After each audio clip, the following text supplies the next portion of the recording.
Salve pessoal! Então, gravando aqui para vocês os videozinhos para essa próxima prova. Vão ser vídeos um pouco mais curtos, eu vou tentar me conter dessa vez aqui sem falar demais, até porque vocês têm menos tempo para estudar.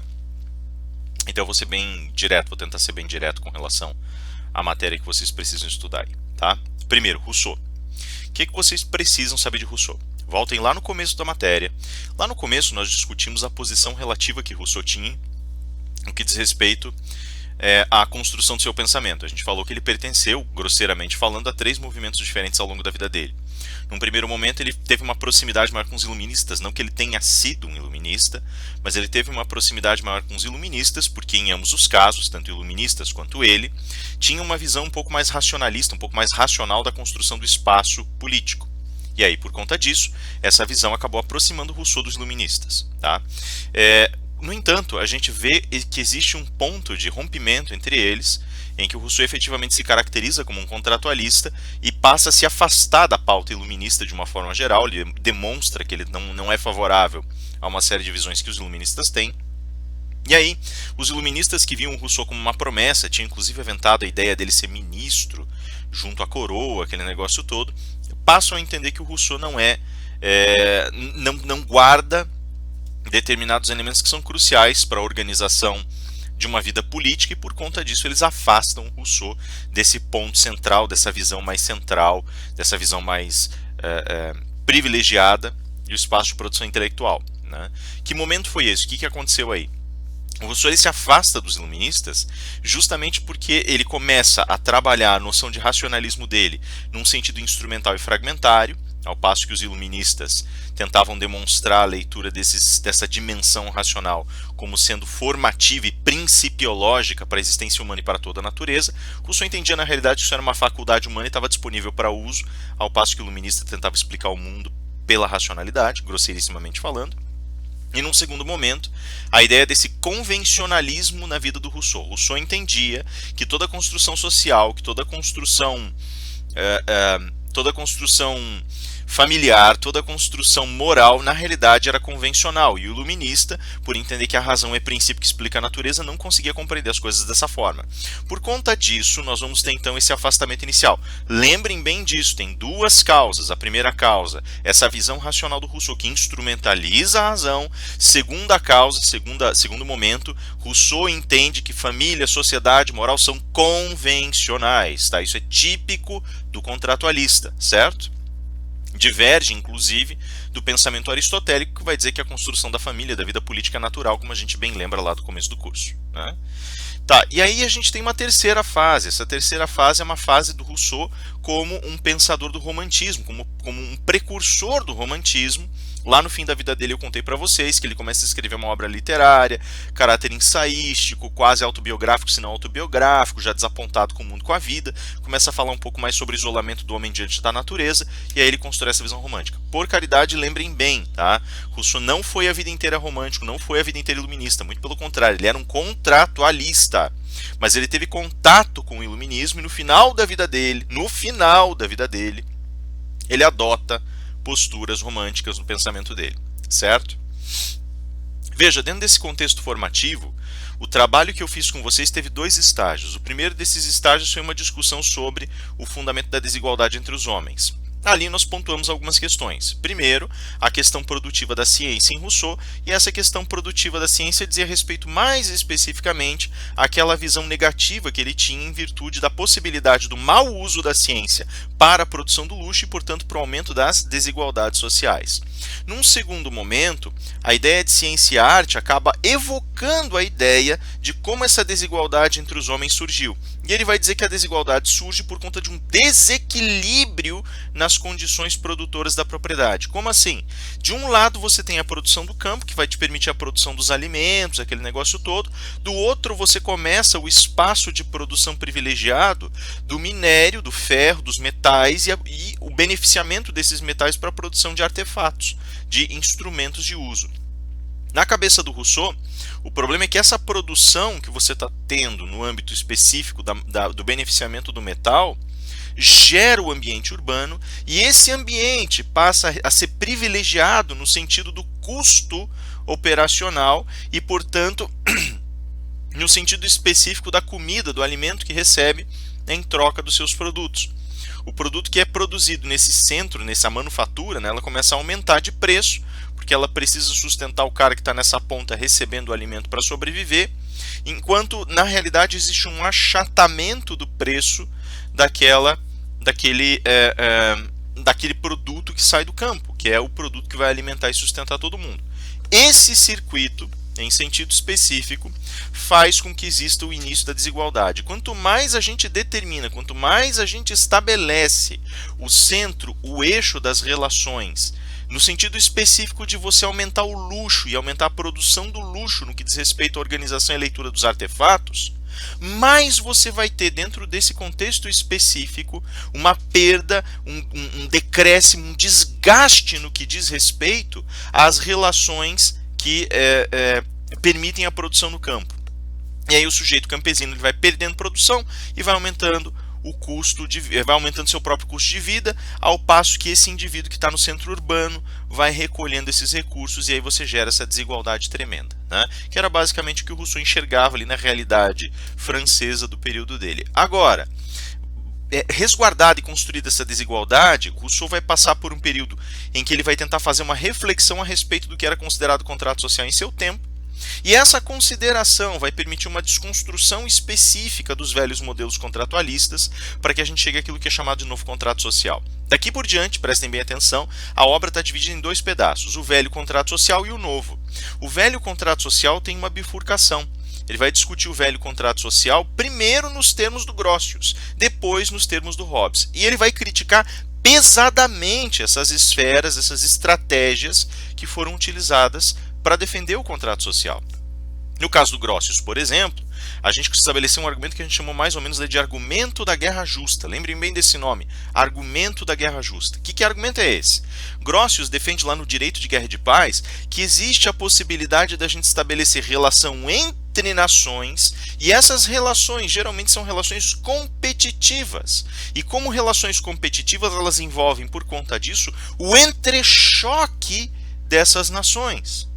Esse entrechoque é evidentemente a guerra, e a guerra ela se resolve ou com a vitória de um sobre o outro, ou então com aquele armistício, com um entregar-se para a paz. O caso, contudo, é que quando você assujeita o outro, existem certas regras que têm que ser respeitadas para que uma guerra seja uma guerra justa. Por exemplo, existem certas causas para essa guerra. Então, por exemplo, você luta justamente para se defender, luta justamente por algo que é legitimamente seu, ou luta justamente para se defender de determinados abusos e colocar em funcionamento determinados pedaços de propriedade que, a rigor, estão sendo desperdiçados por grupamentos que não entendem o que significa o bom uso do recurso. Então aqui a gente tem a justificação da guerra e já abre o leque, nesse último estágio, para aquilo que se chama guerra privada. E aqui era a defesa do Grotius, em virtude do trabalho dele junto com a Companhia das Índias, daquele negócio todo. Bom, e agora, como é que fica a situação? Se nós temos estados legítimos para fazer guerra, então existem sistemas de guerra justa. Só que a guerra justa tem limites.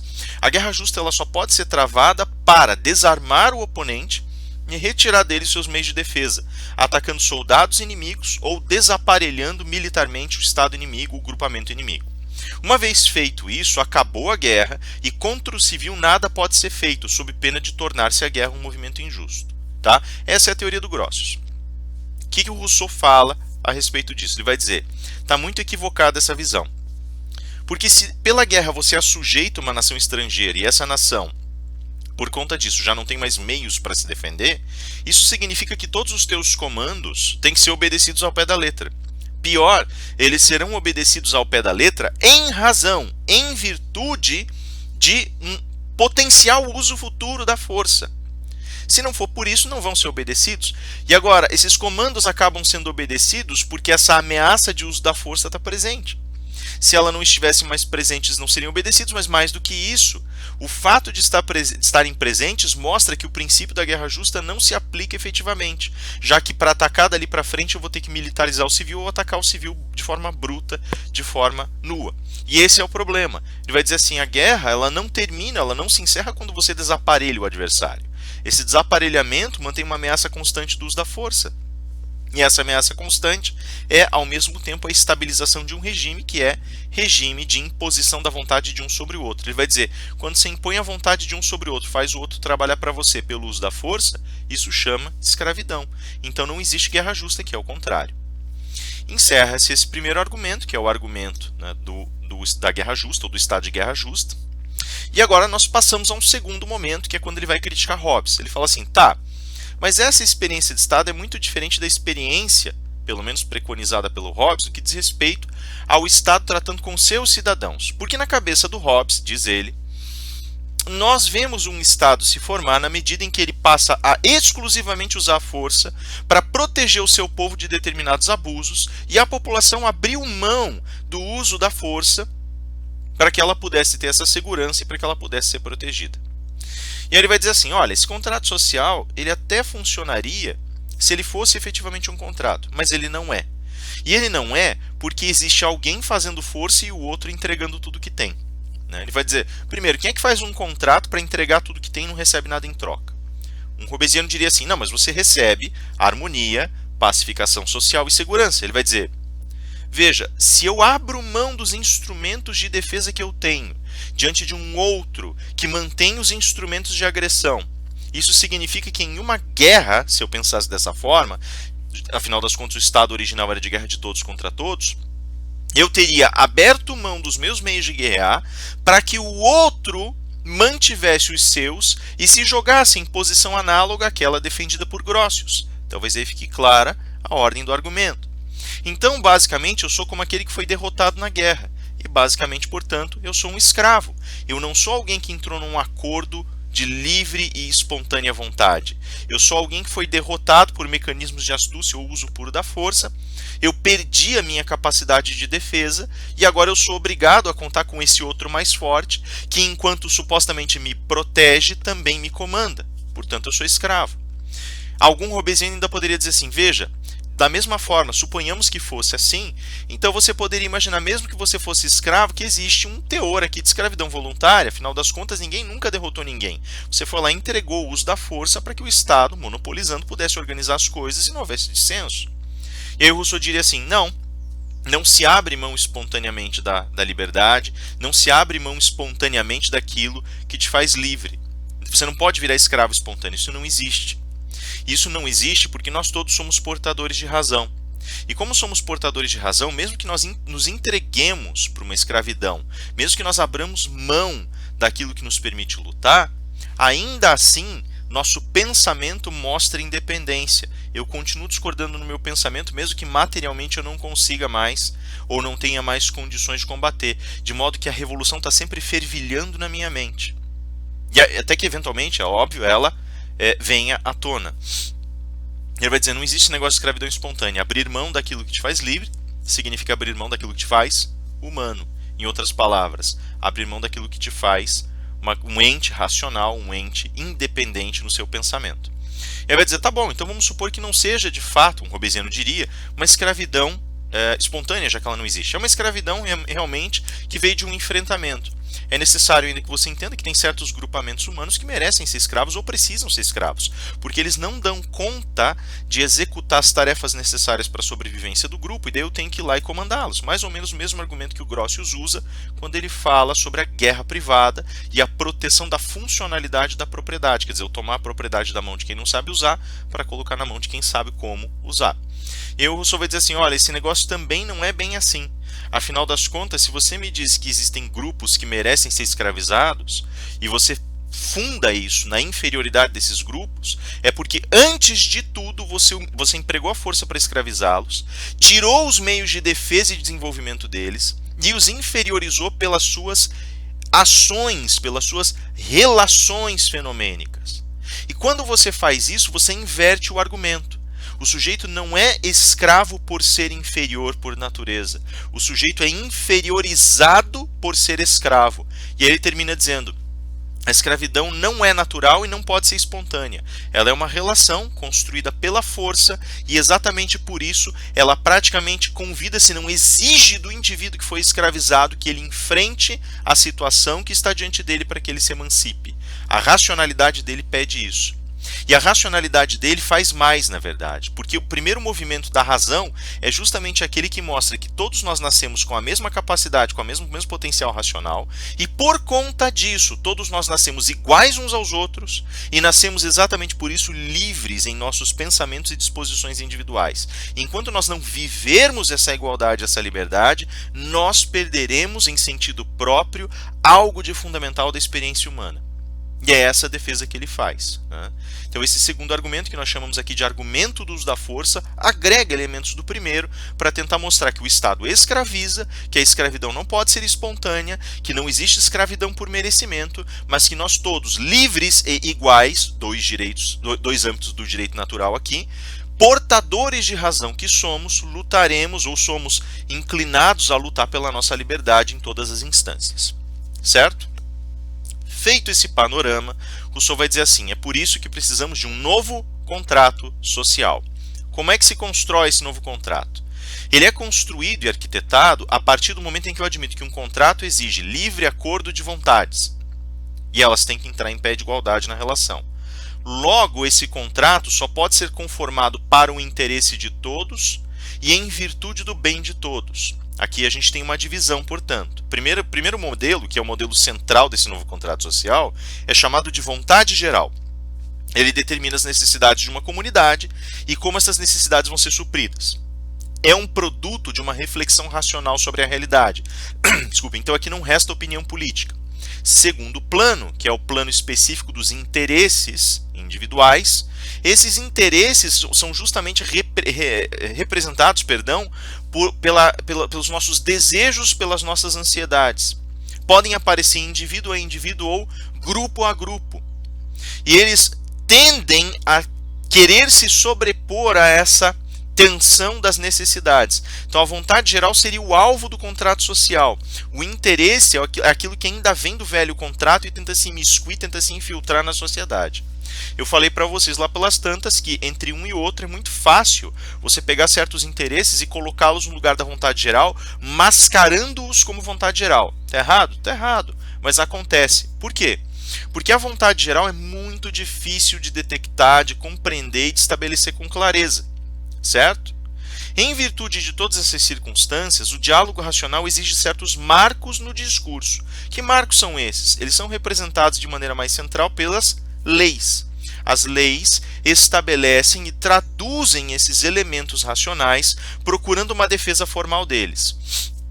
Que leis são essas? Quais tipos de leis existem? Tem a lei natural, a lei civil, a lei penal, a lei administrativa. A natural diz respeito ao princípio da liberdade e da igualdade, que são derivados da capacidade racional de qualquer ser humano. São recepcionados na sociedade civil, porque na realidade nós todos nascemos com esses direitos, e servem como guias para a organização dos outros direitos. A legislação penal, nesse sentido, serviria para proteger a estrutura e a consistência do contrato, impondo sanções, não mais aquele suplício que a gente vê lá no fim da Idade Média e início da Idade Moderna, mas sanções que permitem a tentativa de salvamento de determinados princípios que são rompidos. A legislação civil estabelece uma regulação para as relações interindividuais ou entre grupos em uma dada sociedade, representação central dada pelos contratos.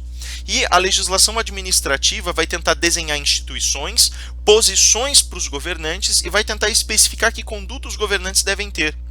Se eles desrespeitarem essas condutas, não são mais eles que detêm o poder, mas é o plano racional estabelecido que está plasmado nessas regras. E por isso eles podem ser afastados, sofrer sanção. É bem diferente da visão hobbesiana. Aqui eu posso efetivamente afastar o governante que quebra determinados princípios. Tem inclusive figuras que nós discutimos no nosso universo político contemporâneo que absorvem esse mesmo princípio, esse mesmo primado. Agora, dentro desse contexto, o que mais nós temos é um evidenciamento de certos instrumentos que se tornaram mais comuns. O voto, por exemplo, é um instrumento institucional que só vai servir a seu propósito se a população entender que ele é o melhor meio possível para atingir determinadas respostas. Naturalmente, ele não é necessariamente assim. Tá? Você falar que a maioria votando para que uma minoria e uma minoria tendo que aceitar eventual derrota é a melhor saída possível, veja, isso é uma questão consensual. Então, de novo, é uma questão convencional. Todas as estruturas normativas são resultados de confecções e convenções racionais. Certo? Por trás de tudo isso existe uma teoria da justiça, e essa teoria da justiça, eu comentei com vocês, recupera determinados elementos da ontologia clássica e traz à tona. Quais elementos são esses? Primeiro, a própria possibilidade de tentar falar sobre qualidades essenciais do ser humano. Mas segundo, ela inverte o tratamento prestado a isso. Ainda citei um pouquinho do Sartre e falei um pouquinho sobre a construção da relação de história efeitual. Por que isso? Veja, nesse processo de inversão, liberdade e igualdade são direitos que são respeitados justamente porque devem permanecer não tocados, não movidos, não transformados. Mais ou menos como uma cláusula pétrea da nossa Constituição deveria ser tratada, né? Ou deve ser tratada, né? E aí nós temos o desenho daquilo que nós chamamos de uma ontologia negativa. Eu respeito dando espaço para o desenvolvimento. Falei dos movimentos feministas, inclusive em sala.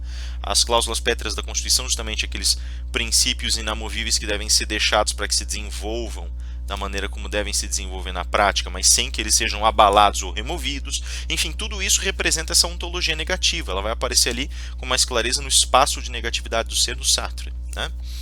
E aí, dentro desse contexto, nós temos toda uma produção que vai gerar, dentro dessa leitura, uma organização material que está sendo paulatinamente, gradualmente traduzida no discurso filosófico e que depois vai ser recepcionada sob outras formas. A distinção entre a história efeitual e o impacto dessa história efeitual, que a gente vai ver na realidade lá como resultado no pensamento nietzschiano. Tá? Esse é o desenho geral das coisas que vocês precisam saber de Rousseau. Então aqui um vídeo mais curtinho, 20 minutinhos aí. E agora na sequência eu vou deixar para vocês o vídeo de Kant para vocês irem estudando. Se vocês quiserem também revisitem os vídeos anteriores, vale a pena, né? Mas pautem-se um pouquinho pelo desenho que eu dei nesses vídeos, que eu estou dando nesses vídeos aqui, beleza? Daqui a pouco eu volto com outro vídeo para vocês do Kant. Aquele abraço, pessoal, sucesso!